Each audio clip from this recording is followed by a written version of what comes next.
ਮੁੱਲਾ ਸੱਧ ਵੰਗਾਰੇ ਬੰਦੇ, ਠੋਕੇ ਫਤਵੇ ਮਾਰੇ ਬੰਦੇ। ਡੁੱਬਦੇ ਜਾਂਦੇ ਸਾਹਾਂ ਅੰਦਰ, ਲੱਗਣ ਕਿੰਜ ਕਿਨਾਰੇ ਬੰਦੇ। ਸੱਜਣ ਚਾਰ ਬਣਾ ਬੈਠਾ ਸੀ, ਬਣ ਗਏ ਕਾਤਲ ਚਾਰੇ ਬੰਦੇ। ਮਾਰ ਨਾ ਦੇਵੀਂ ਕਾਫਰ ਕਹਿ ਕੇ, ਓਏ ਮਾਰ ਨਾ ਦੇਵੀਂ ਕਾਫਰ ਕਹਿ ਕੇ।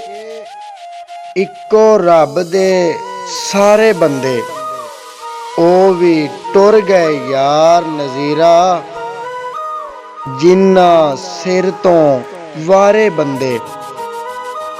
ਮੁੱਲਾ ਸੱਧ ਵੰਗਾਰੇ ਬੰਦੇ, ਠੋਕੇ ਫਤਵੇ ਮਾਰੇ ਬੰਦੇ।